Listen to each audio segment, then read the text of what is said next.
ಮಧ್ಯಪ್ರಾಚ್ಯದಲ್ಲಿ ಯುದ್ಧ ಕಾವೇರಿರುವ ಹೊತ್ತಲ್ಲಿ ಪಾಕಿಸ್ತಾನ ದಿನಕ್ಕೊಂದು ಬಣ್ಣವನ್ನು ಬದಲಿಸುತ್ತಿದೆ.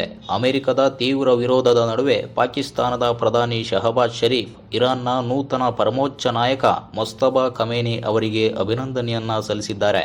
ಇದರಿಂದ ಜಾಗತಿಕ ರಾಜಕೀಯದಲ್ಲಿ ದೊಡ್ಡ ಪ್ರಶ್ನೆ ಎದ್ದಿದೆ. ಅಷ್ಟಕ್ಕೂ ಇದು ಕೇವಲ ರಾಜತಾಂತ್ರಿಕ ನಡೆಯ ಅಥವಾ ಎರಡೂ ಬದಿಯ ಡಬಲ್ ಗೇಮಾ? ಪಾಕಿಸ್ತಾನಕ್ಕೆ ಇರಾನ್ ಏಕೆ ಅಷ್ಟೊಂದು ಅಗತ್ಯ? ಪಾಕಿಸ್ತಾನದ ಹೊಸ ನಡೆ ಅಮೆರಿಕ ಸಂಬಂಧಕ್ಕೆ ಪೆಟ್ಟು ಕೊಡುತ್ತದೆಯಾ? ಮಧ್ಯಪ್ರಾಚ್ಯದ ರಾಜಕೀಯದ ಒಳಗಿನ ಆಟ ಏನು ಎಂಬುದನ್ನು ಡೀಟೇಲ್ ಆಗಿ ನೋಡ್ತಾ ಹೋಗೋಣ. ಅದಕ್ಕೂ ಮುನ್ನ ನೀವು ನಮ್ಮ ಚಾನೆಲನ್ನು ಸಬ್ಸ್ಕ್ರೈಬ್ ಆಗಿಲ್ಲ ಅಂದರೆ ಈ ಕೂಡಲೇ ಸಬ್ಸ್ಕ್ರೈಬ್ ಮಾಡಿ, ಪಕ್ಕದಲ್ಲಿರುವ ಬೆಲ್ ಐಕನ್ ಕ್ಲಿಕ್ ಮಾಡಿ. ಇತ್ತೀಚೆಗೆ ಅಮೆರಿಕ ಮತ್ತು ಇಸ್ರೇಲ್ ನಡೆಸಿದ ವೈಮಾನಿಕ ದಾಳಿಯಲ್ಲಿ ಇರಾನ್ನ ಪರಮೋಚ್ಚ ನಾಯಕ ಅಲಿ ಖಮೇನಿ ನಿಧನದ ನಂತರ ಅವರ ಪುತ್ರ ಮೊಜ್ತಬಾ ಖಮೇನಿ ಅಧಿಕಾರವನ್ನು ವಹಿಸಿಕೊಂಡಿದ್ದಾರೆ.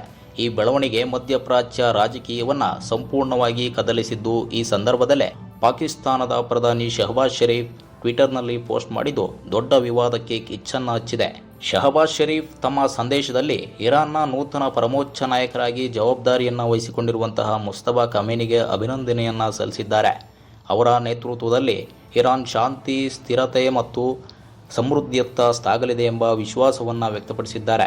ಅಲ್ಲದೆ ಪಾಕಿಸ್ತಾನವು ಇರಾನ್ನೊಂದಿಗೆ ನಿಕಟವಾಗಿ ಕೆಲಸ ಮಾಡಲು ಬದ್ಧವಾಗಿದೆ ಎಂದಿದ್ದು ಹೊಸ ದಾಳವನ್ನು ಬೀಸಿದ್ದಾರೆ. ಡೊನಾಲ್ಡ್ ಟ್ರಂಪ್ ವಿರೋಧದ ನಡುವೆ ಪಾಕಿಸ್ತಾನದ ಪ್ರಧಾನಿ ಅಭಿನಂದನೆಯನ್ನು ಸಲ್ಲಿಸಿದ್ದು ಅಮೆರಿಕದ ರಾಜತಾಂತ್ರಿಕ ವಲಯದಲ್ಲಿ ಅಚ್ಚರಿಯನ್ನು ಮೂಡಿಸಿದೆ. ಇಲ್ಲಿ ದೊಡ್ಡ ಪ್ರಶ್ನೆ ಏನೆಂದರೆ, ಅಮೆರಿಕದ ಹತ್ತಿರದ ಮಿತ್ರ ರಾಷ್ಟ್ರವಾಗಿರುವ ಪಾಕಿಸ್ತಾನ ಏಕೆ ಇಂತಹ ನಡೆಯನ್ನು ತೆಗೆದುಕೊಳ್ತು? ಅಮೆರಿಕದ ವಿರೋಧವನ್ನು ಲೆಕ್ಕಿಸದೆ ಇರಾನ್ ಪರ ನಿಂತಿರುವುದಕ್ಕೆ ಕಾರಣವೇನು ಎಂಬುದನ್ನು ನೋಡುವುದಾದರೆ, ಇದಕ್ಕೆ ಮೊದಲ ಕಾರಣ ಭೌಗೋಳಿಕ ಮತ್ತು ಪ್ರಾದೇಶಿಕ ರಾಜಕೀಯ. ಪಾಕಿಸ್ತಾನ ಮತ್ತು ಇರಾನ್ ಸುಮಾರು 900 ಕಿಲೋಮೀಟರ್ ಉದ್ದದ ಗಡಿಯನ್ನು ಹಂಚಿಕೊಂಡಿವೆ. ಮಧ್ಯಪ್ರಾಚ್ಯದಲ್ಲಿ ನಡೆಯುತ್ತಿರುವ ಯಾವುದೇ ಸಂಘರ್ಷ ನೇರವಾಗಿ ಪಾಕಿಸ್ತಾನದ ಭದ್ರತೆಯ ಮೇಲೆ ಪರಿಣಾಮವನ್ನು ಬೀರುತ್ತೆ. ಗಡಿಯ ಭದ್ರತೆ, ಉಗ್ರ ಸಂಘಟನೆಗಳ ಚಟುವಟಿಕೆ ಮತ್ತು ಕಳ್ಳ ಸಾಗಾಣಿಕೆ ಸೇರಿದಂತೆ ಹಲವು ಸಮಸ್ಯೆಗಳು ಈ ಪ್ರದೇಶದಲ್ಲಿ ಇವೆ. ಆದ್ದರಿಂದ ತನ್ನ ನೆರೆಯ ರಾಷ್ಟ್ರದೊಂದಿಗೆ ಶತ್ರುತ್ವವನ್ನು ಕಟ್ಟಿಕೊಳ್ಳಲು ಪಾಕಿಸ್ತಾನ ಸಿದ್ಧವಿಲ್ಲ. ಎರಡನೆಯ ಕಾರಣ ಇಂಧನ ಮತ್ತು ಆರ್ಥಿಕ ಅವಶ್ಯಕತೆ. ಪಾಕಿಸ್ತಾನ ಈಗ ಭಾರೀ ಆರ್ಥಿಕ ಸಂಕಷ್ಟವನ್ನು ಎದುರಿಸುತ್ತಿದೆ. ವಿದ್ಯುತ್ ಕೊರತೆ ಮತ್ತು ಇಂಧನದ ಬೆಲೆ ಏರಿಕೆ ದೇಶದ ಆರ್ಥಿಕತೆಯನ್ನು ಸಂಕಷ್ಟಕ್ಕೆ ತಳ್ಳಿದೆ. ಈ ಸಂದರ್ಭದಲ್ಲಿ ಇರಾನ್ ಪಾಕಿಸ್ತಾನಕ್ಕೆ ಬಹುಮುಖ್ಯ ಎನರ್ಜಿ ಅಂತಾನೆ ಹೇಳಬಹುದು. ಹಲವು ವರ್ಷಗಳಿಂದ ಚರ್ಚೆಯಾಗುತ್ತಿರುವ ಇರಾನ್ ಪಾಕಿಸ್ತಾನ ಗ್ಯಾಸ್ ಪೈಪ್ಲೈನ್ ಯೋಜನೆ ಇದಕ್ಕೆ ಉದಾಹರಣೆ. ಅಮೆರಿಕದ ನಿರ್ಬಂಧಗಳ ಕಾರಣದಿಂದ ಈ ಯೋಜನೆ ಮುಂದುವರೆದಿರಲಿಲ್ಲ. ಆದರೆ ಪಾಕಿಸ್ತಾನಕ್ಕೆ ಇರಾನ್ ಗ್ಯಾಸ್ ಬಹಳ ಅತ್ಯಗತ್ಯವಾಗಿದೆ. ಮೂರನೆಯ ಕಾರಣ ಇಸ್ಲಾಮಿಕ್ ಜಗತ್ತಿನ ರಾಜಕೀಯ. ಪಾಕಿಸ್ತಾನ ತನ್ನನ್ನು ಇಸ್ಲಾಮಿಕ್ ರಾಷ್ಟ್ರಗಳ ಪ್ರಮುಖ ಧ್ವನಿಯಾಗಿ ತೋರಿಸಿಕೊಳ್ಳಲು ಪ್ರಯತ್ನವನ್ನು ಪಡ್ತಾ ಇದೆ. ಇರಾನ್ ಕೂಡ ಮಧ್ಯಪ್ರಾಚ್ಯದ ಪ್ರಮುಖ ಇಸ್ಲಾಮಿಕ್ ಶಕ್ತಿಗಳಲ್ಲೊಂದು. ಇಂತಹ ಸಂದರ್ಭದಲ್ಲಿ ಇರಾನ್ನ ಹೊಸ ನಾಯಕನಿಗೆ ಅಭಿನಂದನೆಯನ್ನು ಸಲ್ಲಿಸುವ ಮೂಲಕ ಪಾಕಿಸ್ತಾನ ಇಸ್ಲಾಮಿಕ್ ರಾಷ್ಟ್ರಗಳ ಒಕ್ಕೂಟದಲ್ಲಿ ತನ್ನ ಸ್ಥಾನವನ್ನು ಭದ್ರಪಡಿಸಿಕೊಳ್ಳಲು ಪ್ರಯತ್ನಿಸುತ್ತಿದೆ ಎಂಬುದು ವಿಶ್ಲೇಷಕರ ಅಭಿಪ್ರಾಯ.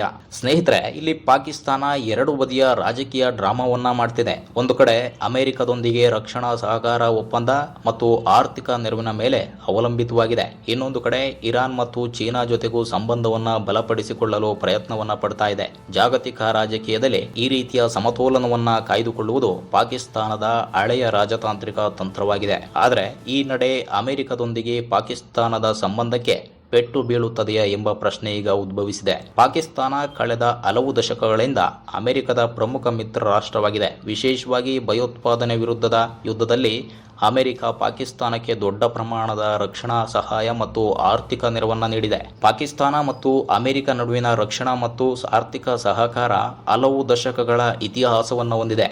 ಶೀತ ಯುದ್ಧದ ಕಾಲದಿಂದಲೇ ಅಮೆರಿಕ ಪಾಕಿಸ್ತಾನವನ್ನ ದಕ್ಷಿಣ ಏಷ್ಯಾದ ಪ್ರಮುಖ ಮಿತ್ರ ರಾಷ್ಟ್ರವನ್ನಾಗಿ ನೋಡಿತ್ತು. 1950ರ ದಶಕದಲ್ಲಿ ಪಾಕಿಸ್ತಾನ ಅಮೆರಿಕ ಬೆಂಬಲಿತ ಸೈನಿಕ ಒಕ್ಕೂಟಗಳಿಗೆ ಸೇರುವ ಮೂಲಕ ಮತ್ತಷ್ಟು ಗಟ್ಟಿಗೊಳಿಸಿತ್ತು. ಈ ಸಂಬಂಧದ ಭಾಗವಾಗಿ ಅಮೆರಿಕ ಪಾಕಿಸ್ತಾನಕ್ಕೆ ಸೈನಿಕ ತರಬೇತಿ, ಶಸ್ತ್ರಾಸ್ತ್ರ ಮತ್ತು ತಂತ್ರಜ್ಞಾನ ಸಹಾಯವನ್ನ ಒದಗಿಸುತ್ತಾ ಬಂದಿದೆ. ವಿಶೇಷವಾಗಿ ವಾರ್ ಆನ್ ಟೆರರ್ ಆರಂಭವಾದ ನಂತರ ಪಾಕಿಸ್ತಾನ ಅಮೆರಿಕದ ಪ್ರಮುಖ ತಂತ್ರಜ್ಞಾನದ ಮಿತ್ರ ರಾಷ್ಟ್ರವಾಯಿತು. ಅಫ್ಘಾನಿಸ್ತಾನದಲ್ಲಿ ಅಮೆರಿಕ ನಡೆಸಿದಂತಹ ಕಾರ್ಯಾಚರಣೆಗಳಿಗೆ ಪಾಕಿಸ್ತಾನ ಭೌಗೋಳಿಕವಾಗಿ ಮಹತ್ವದ ಪಾತ್ರವನ್ನು ವಹಿಸಿತ್ತು. ಇದರ ಪ್ರತಿಫಲವಾಗಿ ಅಮೆರಿಕ ಪಾಕಿಸ್ತಾನಕ್ಕೆ $1 ಬಿಲಿಯನ್ ರಕ್ಷಣಾ ನೆರವು ಮತ್ತು ಲಾಜಿಸ್ಟಿಕ್ ಸಹಾಯವನ್ನು ನೀಡಿತ್ತು. ಈ ಅವಧಿಯಲ್ಲಿ ಪಾಕಿಸ್ತಾನ ಸೇನೆಗೆ ಅಮೆರಿಕದಿಂದ F-16 ಯುದ್ಧ ವಿಮಾನಗಳು ಮತ್ತು ಸೈನಿಕ ಉಪಕರಣಗಳು ಮತ್ತು ವಿಶೇಷ ತರಬೇತಿ ದೊರಕಿತ್ತು. ಆರ್ಥಿಕವಾಗಿ ಕೂಡ ಅಮೆರಿಕ ಪಾಕಿಸ್ತಾನಕ್ಕೆ ಮಹತ್ವದ ಬೆಂಬಲವನ್ನು ನೀಡುತ್ತಾ ಬಂದಿದೆ. ಹಲವು ಅಭಿವೃದ್ಧಿ ಯೋಜನೆಗಳು, ಮೂಲಸೌಕರ್ಯ ಯೋಜನೆಗಳು ಮತ್ತು ಆರ್ಥಿಕ ಪುನಶ್ಚೇತನ ಕಾರ್ಯಕ್ರಮಗಳಿಗೆ ಅಮೆರಿಕ ನೆರವನ್ನ ನೀಡಿದೆ. ಜೊತೆಗೆ ಪಾಕಿಸ್ತಾನಕ್ಕೆ ಅಂತಾರಾಷ್ಟ್ರೀಯ ಆರ್ಥಿಕ ಸಂಸ್ಥೆಗಳಾದ ಇಂಟರ್ನ್ಯಾಷನಲ್ ಮಾನಿಟರಿ ಫಂಡ್ ಮತ್ತು ವರ್ಲ್ಡ್ ಬ್ಯಾಂಕ್ ಮೂಲಕವೂ ಹಣಕಾಸಿನ ಸಹಾಯವನ್ನು ದೊರಕಿಸುವಲ್ಲಿ ಅಮೆರಿಕದ ಪ್ರಭಾವ ಮಹತ್ವದ ಪಾತ್ರವನ್ನು ವಹಿಸಿದೆ. ಭಯೋತ್ಪಾದನೆ ವಿಚಾರವಾಗಿಯೂ ಕೂಡ ಪಾಕಿಸ್ತಾನವನ್ನ ಅಮೆರಿಕ ಬೆಂಬಲಿಸಿಕೊಂಡು ಬಂದಿದೆ. ಈ ಪರಿಸ್ಥಿತಿಯಲ್ಲಿ ಇರಾನ್ ವಿಚಾರದಲ್ಲಿ ಪಾಕಿಸ್ತಾನದ ಈ ನಿಲುವು ಅಮೆರಿಕದ ಅಸಮಾಧಾನಕ್ಕೆ ಕಾರಣವಾಗಬಹುದು. ರಕ್ಷಣಾ ಸಹಕಾರ, ಸೈನಿಕ ತರಬೇತಿ ಮತ್ತು ಆರ್ಥಿಕ ನೆರವಿನ ಮೇಲೆ ಇದರ ಪರಿಣಾಮ ಬೀರುವ ಸಾಧ್ಯತೆ ಇದೆ. ಮುಂದಿನ ದಿನಗಳಲ್ಲಿ ಅಮೆರಿಕ ಈ ಬೆಳವಣಿಗೆಗೆ ಹೇಗೆ ಪ್ರತಿಕ್ರಿಯೆಯನ್ನು ನೀಡುತ್ತದೆ ಎಂಬುದೇ ಮುಖ್ಯ ಪ್ರಶ್ನೆ. ಪಾಕಿಸ್ತಾನದ ಮೇಲೆ ಒತ್ತಡವನ್ನು ಹೆಚ್ಚಿಸುತ್ತದೆಯಾ ಅಥವಾ ಪ್ರಾದೇಶಿಕ ರಾಜಕೀಯದ ಹಿನ್ನೆಲೆಯಲ್ಲಿ ಇದನ್ನು ನಿರ್ಲಕ್ಷಿಸುತ್ತದೆಯಾ ಎಂಬುದು ಮುಂದಿನ ದಿನಗಳಲ್ಲಿ ಕಾದು ನೋಡಬೇಕಿದೆ. ಸ್ನೇಹಿತರೆ, ಮಧ್ಯಪ್ರಾಚ್ಯದ ಯುದ್ಧದಲ್ಲಿ ಪಾಕಿಸ್ತಾನದ ನಡೆ ನಿಮಗೇನನ್ಸುತ್ತೆ? ಇದರಿಂದ ಅಮೆರಿಕ ಪಾಕಿಸ್ತಾನ ಸಂಬಂಧ ಕೊನೆಯಾಗುತ್ತಾ ಎಂಬುದರ ಬಗ್ಗೆ ನಿಮ್ಮ ಅನಿಸಿಕೆಯನ್ನು ಕಮೆಂಟ್ ಮಾಡಿ. ಮುಂದಿನ ವಿಡಿಯೋದಲ್ಲಿ ಮತ್ತೊಂದು ಇಂಟ್ರೆಸ್ಟಿಂಗ್ ಸುದ್ದಿಯೊಂದಿಗೆ ಭೇಟಿಯಾಗೋಣ. ಧನ್ಯವಾದ.